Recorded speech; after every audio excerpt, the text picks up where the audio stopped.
And now I have the pleasure of introducing Dr. Rebecca Wellington. Rebecca is an educator who's taught high school social studies, as well as undergraduate and graduate courses in education history and curriculum and instruction. She's written the book, Who is a Worthy Mother? An Intimate History of Adoption, which discusses the history of adoption in the United States, written from an adoptee perspective.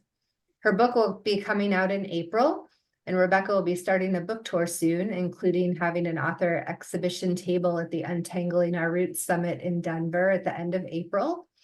I'll put the details on where to order her book in the chat. And with that, I will turn it over to Rebecca. Hi, thank you, Ty. I just want to start by saying thank you to Adoption Network Cleveland, and I want to call out Betsy Norris, the amazing executive director and founder, and Ty Cliffel, who originally reached out to me and set this up. I'm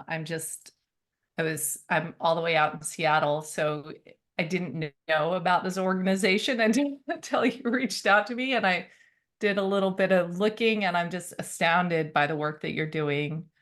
It's so important. And I also want to say thank you to Julius for taking care of all of us in the Zoom and making sure everything works. It's lovely to have somebody supporting us with the tech. One of these Zoom meetings. So I wanted to just start by telling my story, because I think oh, and you know what, actually, I want to say this too. I want to thank everybody who's Zooming in, because I think that there's a collective awareness that's growing globally, that there's a lot of trauma around adoption, and that there needs to be a lot of changes in how we practice adoption, how we practice foster care, how we take care of each other, how we see and take care of women and parents and children. And the only way we can really move forward, I think, and I believe this as an educator and a historian, is by learning and exploring, asking questions, and looking back. So I'm just really grateful that there are so many people who are Zooming in, who are interested in this, and who want to ask questions and get answers, and most importantly, get uncomfortable having these conversations. I think it's really important that we can get uncomfortable having conversations. So with that, I'm going to tell my story, kind of coming into the book, Who is a Worthy Mother, how that came about for me, a little bit about my adoption, and then some of the things I learned through researching and writing this book. And then I want to make sure we get to questions. Ty's going to be monitoring the chat, and we'll sort of check in about 30 minutes and see where we're at. And I definitely want to be able to answer people's questions. So I'm going to go way back. I'm 48.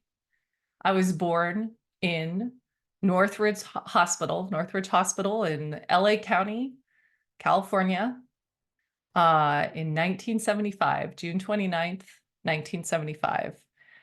And I sat in the hospital for 2 days, screaming, was told, not being held, and then was adopted by my adoptive parents.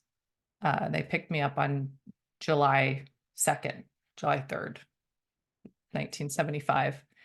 And I always knew I was adopted. There's a deep history of, particularly in the mid-century, of people just not being told that they were adopted. That was not my story. I always knew I was adopted. But as is common for a lot of folks who are adopted, who can relate, I think. I just was told that I should be grateful, right? And I was grateful. I was adopted into a family that had a lot of means, that supported me, and I just lived literally for the 40 years of my life without questioning my adoption, without really asking questions, and just honestly believing that if I did question it, if I peeled back the layers of it, that's a sign that the adoption had failed. That's a sign that I hadn't assimilated enough and it was my fault. And so I didn't want to rock the boat. I wanted to fit in as best as possible, and not question the system.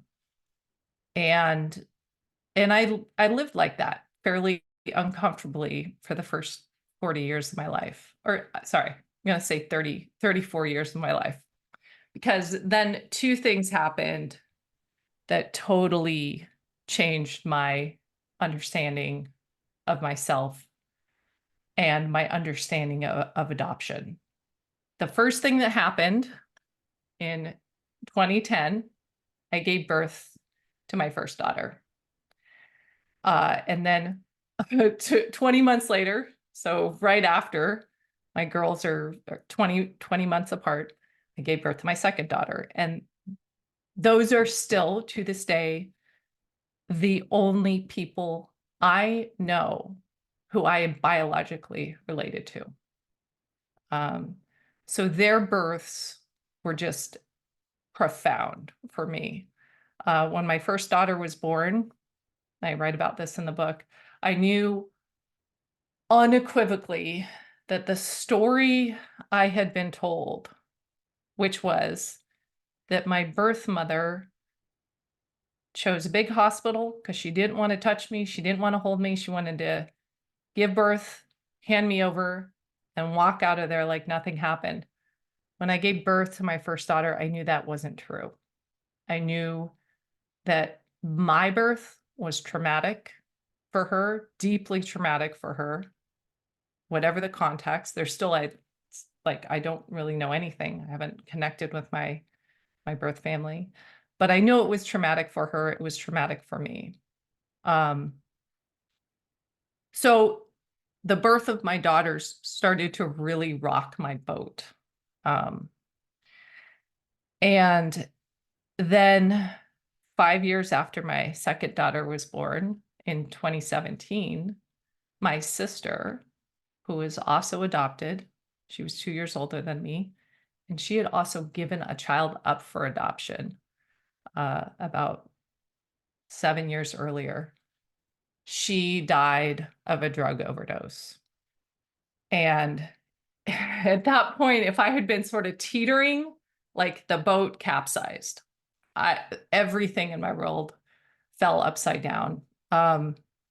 And I was in really, really deep grief and questioning my reality. And I started to work with a therapist. And as the result of doing some really deep grief therapy, my therapist said, you've got to start writing everything down, Becca. Everything you think you know about your past and your relationship with your sister, write it down. So I started writing everything down. And as I'm writing these things down, I realized I have to find out my history. And so I went to my adoptive parents, and really for the first time in my life, I said, I need to know. I want to know my past. I want to try to find out who are my people, right? What are my ancestors? Who are my ancestors? And they basically had nothing for me, which was just mind-blowing to me that a human being can be born and then transferred with an exchange of money. I knew there was money involved, and there was no paper trail. There was nothing.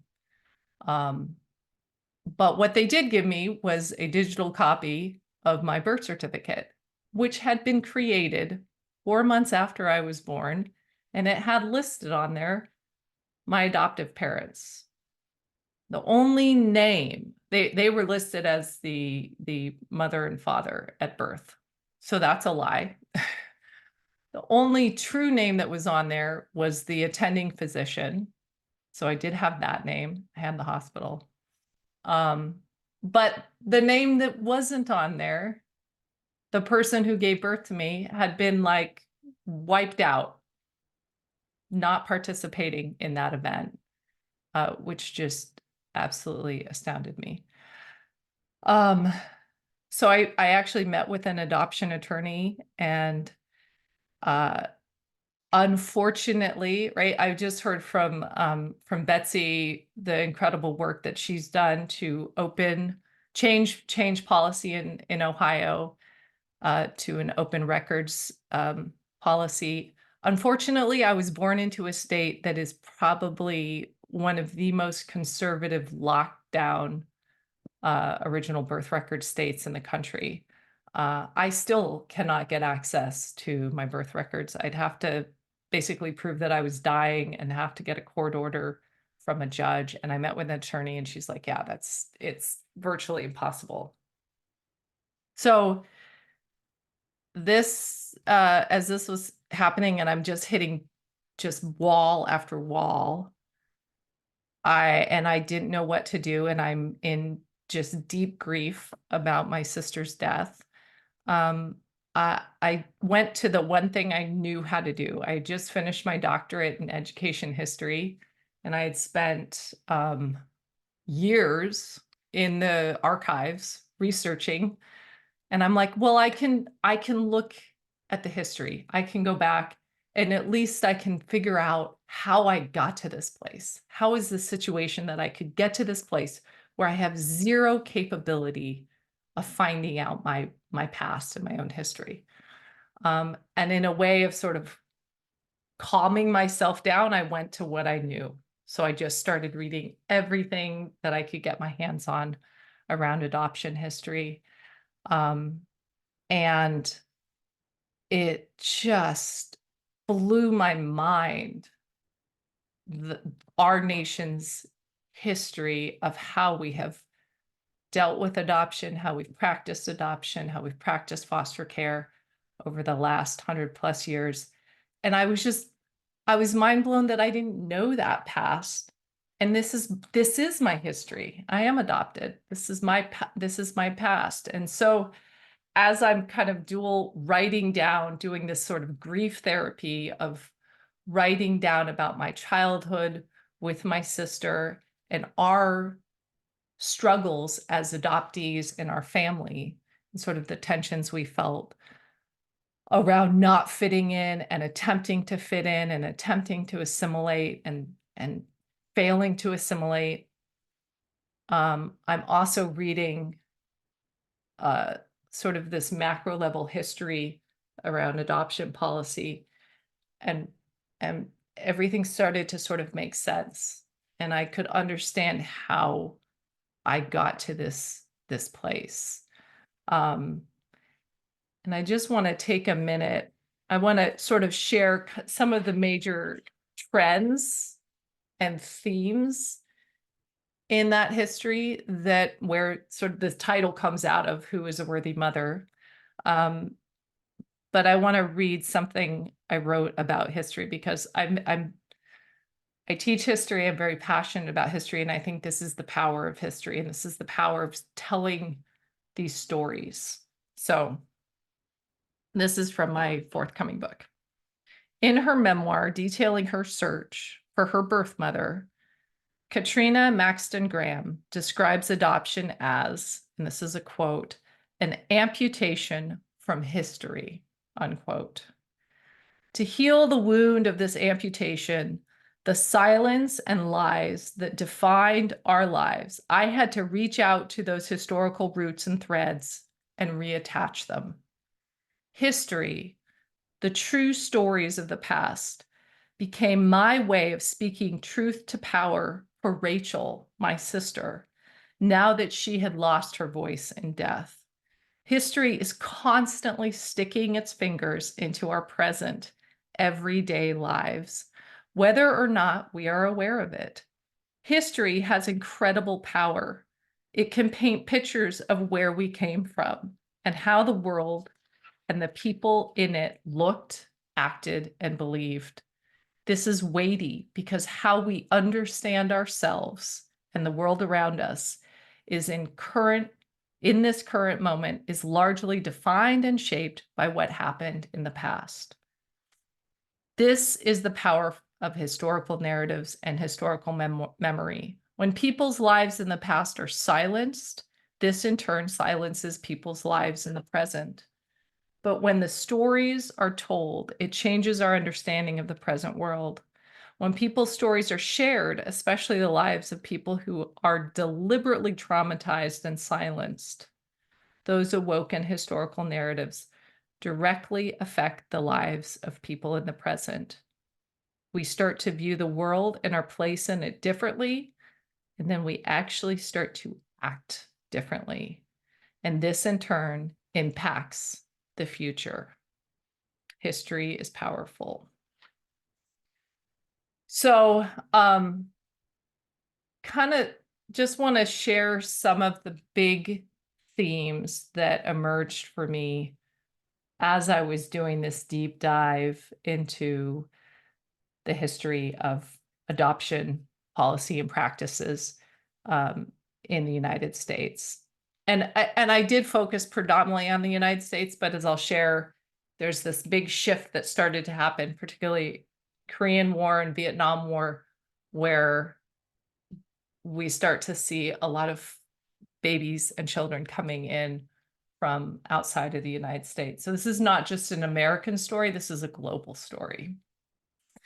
So one of the big themes that first emerged that I would argue is still at play in the adoption project is that there is a common denominator around whose children are being given up.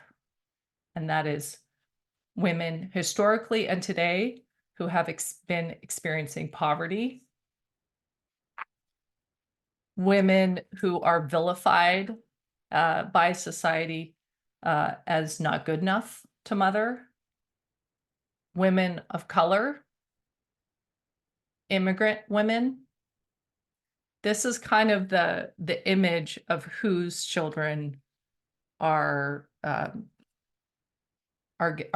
transferred out of the hands of birth families and birth communities. And in the early 20th century, before things were really regulated, it was pretty shocking to read about, perhaps some folks are familiar with things like orphan trains, the stories of immigrant children literally being pulled out of their homes, off of their front doorsteps, and put onto trains and taken out of sort of the mid-Atlantic and literally sold onto farms in the Midwest. That was like sort of turn of the century. And then we start to see more regulation as particularly Catholic organizations really resisted that because a lot of the children who were being forcibly removed from homes during that time were Catholic immigrant children, and there was a lot of backlash from the Catholic Church. And so we start to see the creation of government entities regulating how babies and children are adopted out. But the other sort of big trend that was happening at the time was perhaps some folks are familiar with eugenics. And another major theme that I really struck me when I was doing my research is that at the heart of these stories, it's not just about how babies are moved from who is considered an unworthy mother to who is considered a worthy mother. But there also is a pervasive trend of whose fertility is seen as an asset and whose fertility is seen as problematic. And so woven into this history, I also point out a lot of trends around forced sterilization of women, particularly Black and brown women, all the way up into the 1980s, particularly in the state of North Carolina. And also, I was just astounded to see the pervasive trend of sterilization of Indigenous women, that was sort of coincided with a project that was happening in the 1960s called the Indian Adoption Project that was federally funded. But I'm kind of jumping from early 20th century to the 1960s and 70s, and I know we're going to get to questions in a minute. The other piece that's really important for me to share in this story in relation to fertility is that I think right now what's really at stake with the passage of the Dobbs decision is that as women are once again losing rights to their own reproductivity and their own bodily care and reproductive rights, we are going to see, and we already are seeing, a shift back to where women are suffering at the hands of state and federal systems because of they're demonized for their fertility, and they don't have control over how and when and if they even want to be mothers.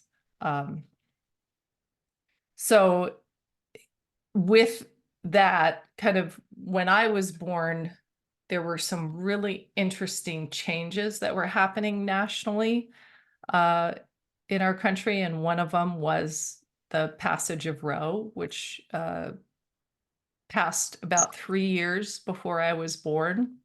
And my parents, I happen to know that I don't know how much they paid for me, but they paid a lot for me because I was a white baby.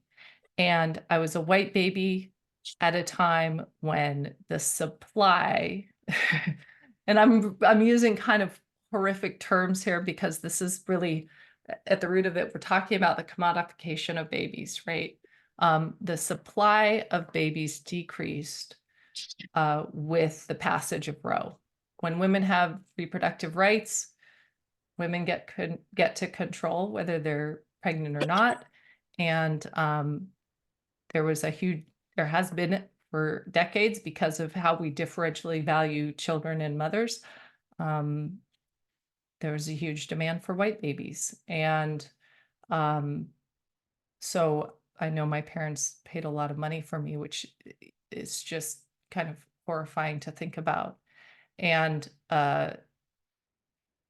yeah, so I think I'm meandering a lot here, but kind of within the themes that I wanted to hit on around fertility, the other kind of piece of that I think is really important, that's also become really clear to me, is that our nation has a very rigid perception, and this goes right back to the title of the book, Who is a Worthy Mother? Our nation has a very rigid perception of who is valued as a mother. And I kind of painted a picture of who historically and currently our nation devalues as worthy mothers. And somewhat ironically, I fit the identity of who is a worthy mother because I am white. I'm heteronormative. I am middle class. I'm educated. And so when I was pregnant with my children, society lifted me up, right? And I was doing what I was supposed to be doing. But I saw around me a lot of friends in my community who were not white, who were not, our community did not receive them at the level of care and excitement that I was being received at. And that was kind of my first taste of being part of what I talk about in the book as part of a hegemonic mothering. And I have, from doing this research, realized how much that perception of who the hegemonic, who the acceptable mother is, plays into this whole project of adoption, of transferring a child or an infant out of the hands of somebody who was not acceptable or not deemed worthy to somebody who is deemed worthy. So I want to just pause there. I think there's a couple things in the chat. Is there Yes. anybody who has questions? There's a question about how much did women play a role in shaping adoption practices in the early 1900s versus the role of men? Ooh, that's a great question. So somebody had asked about social work, and you know, historically, and I think the demographics are changing a little bit, but historically, social workers were predominantly women, and so women were largely part of this project of coercing young mothers. You know, I think if folks are familiar with the baby scoop era, which was like the 1940s and the 1970s, thereabout, when there was just this concerted effort through in social work, in sort of the social political sphere, to take children from, or you know, to sort of deal with unwed mothers. That was really bad in the 1950s. There was that was sort of policy and practice in the field of social work, and those were predominantly women social workers who were convincing moms to that they just were not capable of mothering well. And so there was a lot of coercion happening. One great book that I read is Gabrielle Glazer's American Baby. She does an incredible job of profiling a story of one woman who really valiantly ended up fought tooth and nail for months against a you know, social work system that was trying to take her baby, and ended up losing. It was almost futile. But yeah, women have been a huge part of this, putting, you know, making the policy, you know, sort of practice. And in terms of sterilization of women, particularly Black women in the 1930s, 1940s, 1950s, there would be a panel of 2 or 3 nurses or social workers who would decide if a girl, I mean, girls even as young as 12 should be sterilized. And these were women making these decisions, women who were mothers themselves and understood the implications. So I mean, I can't give a number of like how many women were involved, but you know, hundreds of thousands of women have been part of facilitating a pretty abusive system. And I think I kind of want to go back to what I was saying at the very beginning. We all have in some way participated in systems that have hurt other people. We all have, we all do. How do we get out of that? Is we look at uncomfortable things and we talk about it and we educate ourselves. And so in saying, yeah, women have been part of this project that has really been destructive and destroyed families, sitting here and saying, oh, we're terrible, that's not the solution, right? It's not helpful to demonize women in general and say, oh yeah, we're doing terrible things. But we do need to look at these uncomfortable things and we need to learn from them. Okay, I think there's some more. I see things popping up in the chat. We have quite the active chat. I love it. Thank you everyone for putting your questions in. A follow-up, you mentioned, about being purchased, if you will, through the adoption process. The question is, how do we come to terms with the fact that some of us were bought and sold? What does that mean about us? How might we have been impacted consciously or unconsciously in terms of our own sense of worth? Wow. I don't know. I feel like I'm still trying to figure that out myself. In terms of sort of internal work as adoptees, knowing that we were commodified and purchased. I think I just tell everybody, I'm like, you got to do therapy.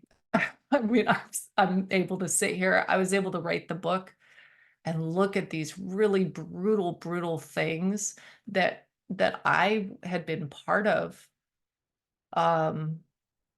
because I had a really good therapist. And one of the pieces that she really helped me with is doing a lot of self-care, and being really, being really kind to myself. And then, I just want to call out your organization, Adoption Network Cleveland. I mean, it is astounding for me to see all these organizations like this one that is doing such great work to change policy, right? So that babies aren't commodified, right? So that gives me an enormous amount of hope. So I think it's a lot of internal work of finding your worth and your value beyond how you were treated as a baby or a child, and taking ownership of, you get to write your own story now, right? You get to define on your own terms who you are, not by what happened to you, but who you want to be. And then moving forward, we can change how we do it in the future so that there isn't a price put on the head of a child. And what's most disturbing to me still is that the prices change based on the identity of the child. And that is, or the gender of the child. That's just deeply bigoted, racist, sexist practice. And if anything, I mean, if I had my way, if there was any money exchanged, I think that money ideally would go back to the birth community of that child. And even sort of before that exchange even happens, instead of taking that money for exchanging the baby, could that money go to the birth community to support that birth mother so that she has what she needs if she chooses to raise the child herself, or if her community and her family chooses to raise the child? Like, if there's going to be an exchange of money, that's where money should be going, without the transaction of a human. So I don't know. I hope I maybe answered the question. That's great. Thank you so much for that. What are your thoughts about the move towards openness in adoption? Do you feel that's empowered birth mothers and adoptees in that process? Yeah, I think it's absolutely essential. I think, when I'm gonna pull out a little bit of history here, that for folks who don't know, so sealed records started in like the late 1920s. So by 1930, these two guys, these two state registrars in Illinois, Sheldon Howard and Henry Hemingway, basically started encouraging, just in the state of Illinois, all birth certificates of adopted babies to be altered. And I just want to read this quote from the text. They said, it says Howard and Hemingway characterized themselves as, quote, missionaries who should bring about the rectification of the existing evils of children born out of wedlock and adopted out. They worried that the stigma and shame of adoption, if revealed openly on a birth certificate, would permanently impair the otherwise peaceful mental conditions and happy lives of both the adopted baby and the adopting parents. And by 1948, because of their initiatives, nearly every single state in the country had implemented a sealed adoption records practice. So the impetus, the etymology of sealing records was not done in good faith. It was not done to protect birth communities. It wasn't even done to protect the children being adopted out. It was done to cover up the shame of the transaction and to protect the adopting parents from what was perceived as crazy birth mothers who might come and mess up the new family that had been constructed. That's why adoption records, why birth records were altered and sealed and original ones were sealed. So just knowing that past, I don't understand why we still have sealed records. It really is a myth, I think, that just gets perpetuated, that we're doing it to protect the birth communities. I found very minimal evidence when states were going through the process of unsealing records and pushing for more open adoptions of resistance from birth mothers and birth communities. The resistance came from adoptive parents who didn't want things to get messy. So I also think it's just a human right to know your ancestry. It's a human right to know your past. I think it's just profoundly unethical to not allow somebody to know where they came from, who their birth community is, and be able to explore that. That's my, so yeah, I have opinions about that one. I love that. And now we have DNA and ancestry, the commercial DNA process, which Mhm. has been a game changer in helping people find each other and Yeah. find connections again. What are your feelings about the developments of that in the historical context? I think that they are very much changing the landscape. And there's just, I've read and talked to people who have, reconnected with their birth communities, with their ancestors because of the DNA testing. And so in a way, it kind of is this sort of tricky way of circumventing these sealed adoption records that are still in place in some states, like unfortunately California. And that's great. But I think my concern is that people will just say, oh, well, you could do a DNA test, so we don't need to change the laws. But again, I just want to go back to that point. It's a human right to have access to your original birth certificate and to know that part of your history. I feel like just falling back on the DNA testing doesn't actually long-term solve the problem of the dysfunctional policies that are still in place in so many parts of our country. Or actually, it's less and less thanks to the work of Betsy Norris and other people who have actively worked to change these state laws. But there are still states that are incredibly locked down, like California.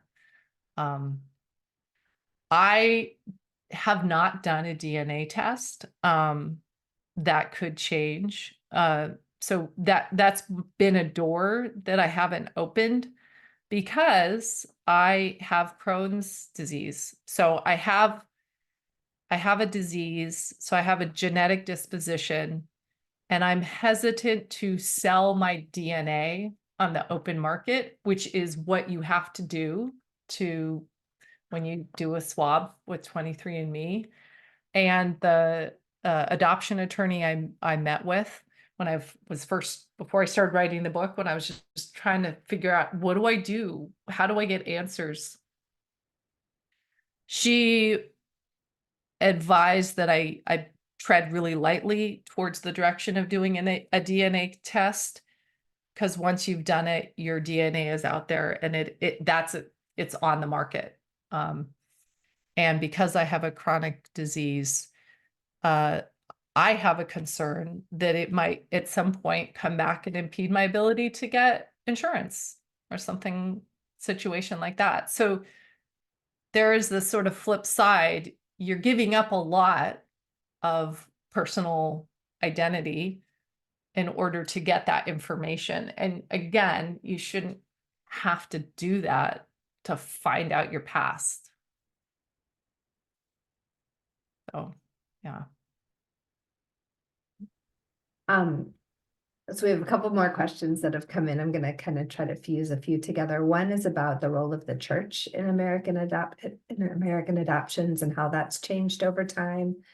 And then another question about coming back to a topic we had before about how our history, at the heart of our history is their profound misogyny. Okay, let me do the church one, and then will you ask me that second one after, or else I'm going to lose it. So I might be getting myself in hot water here saying this, and I should just go, and this is in the book. I have this really interesting sort of faith history in my adoptive family. My adoptive father is Jewish American, and my adoptive mother is German Lutheran, like really born in Germany, raised in Germany, Lutheran. Her grandparents were Nazis, members of the Nazi party, and my dad's Jewish. So really kind of interesting context. And I think from that sort of multi-faith perspective growing up, I think I've come to see, as I was doing this deep dive, I think every different faith community has played in some way a role in facilitating abusive adoption practices. And then I've also seen examples of faith communities where they have really tried to stop abusive practices. And I'll go back to the Catholic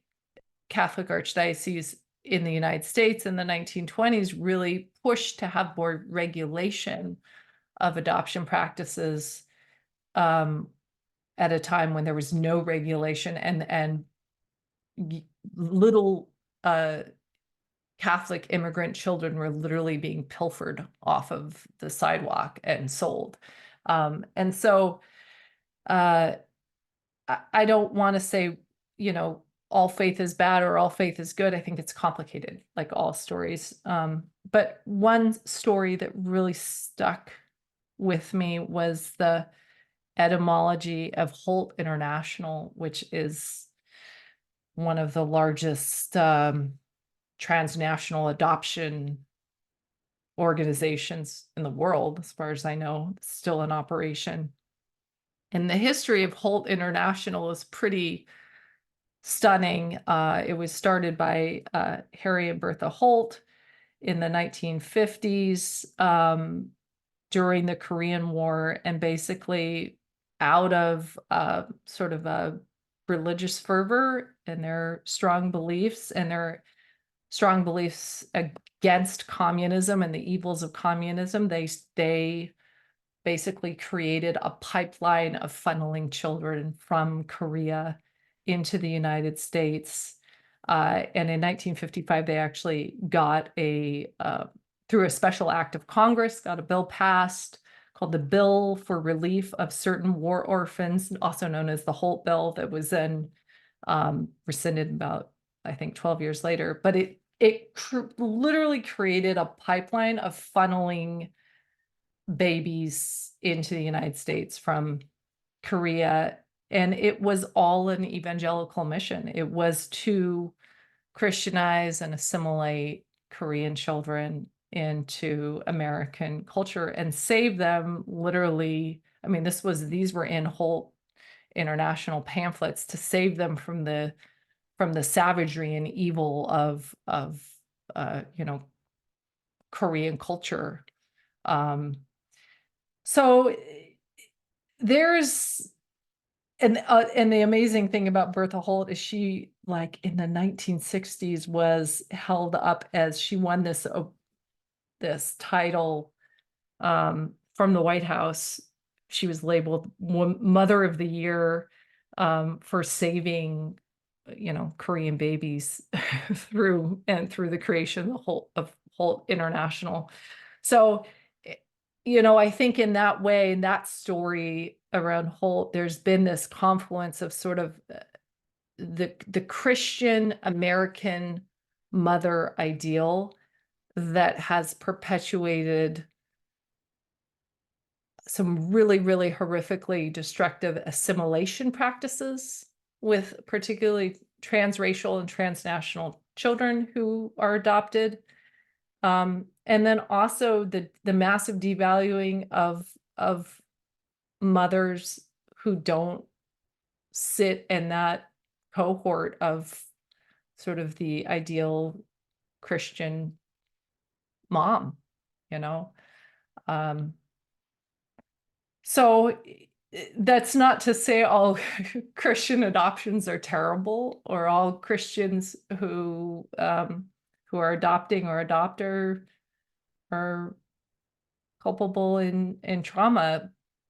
But it is, I do think that it's important to recognize that one of the most prolific multi-million-dollar international adoption organizations still running today, the impetus of that organization was it was done on a basis of faith and of saving children from this perceived savagery. And many of those children were not given up freely.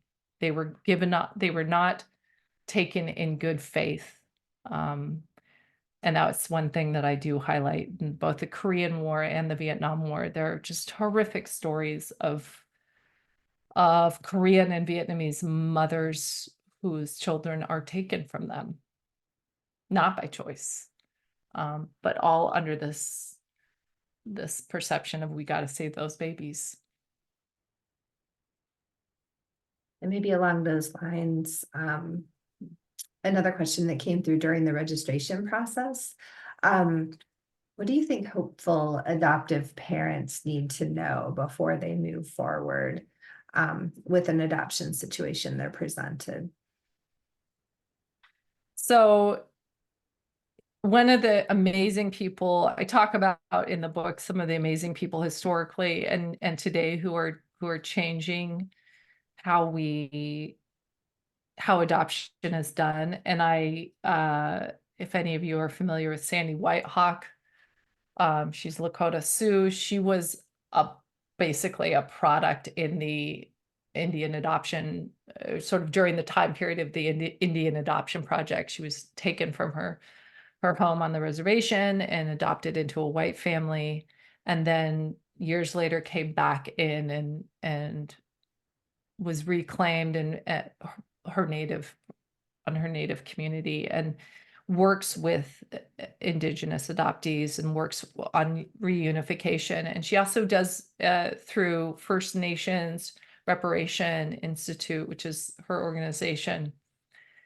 They do a lot of work with social workers and attorneys and judges. And the first thing she says, which I think is so important, is, when she is talking with prospective adoptive parents, you have to do the research and understand where your child is, this baby is coming from. And you've got to know what's the, if you can, I actually think, the closer the connection between the adoptive parents and the birth community is, the better, because you know the truth. And you can know if there's money being exchanged, where is that money going? What's the situation with the birth mother? What does she want? What does she need? Right? I think the worst thing that has happened historically, and is currently happening in some situations, is that there is no transparency. So the more transparency there is, and the more that adoptive parents can come in with eyes wide open and have the truth and demand the truth and understand the situation, and have a connection with the birth community, that is absolutely vital.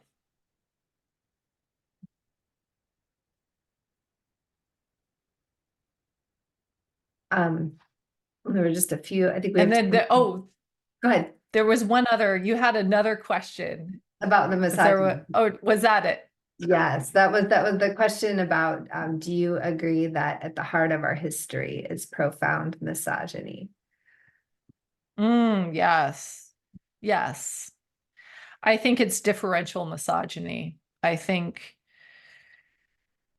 don't think it's simple I don't think you can just say women are hated. I think some women are mistreated more than others. I think any lack of women's rights to their reproductive autonomy is at its core misogynistic.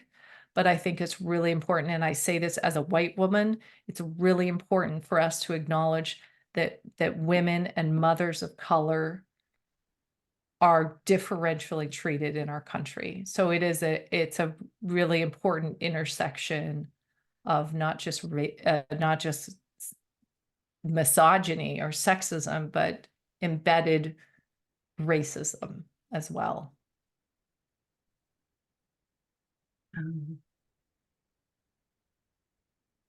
Okay, and there was another contribution to our question a few seconds ago about hopeful adoptive parents recognizing that they're fueling supply and demand market. Yeah. More of a comment than a question, but along the lines of what you were talking about just a moment ago. Okay. And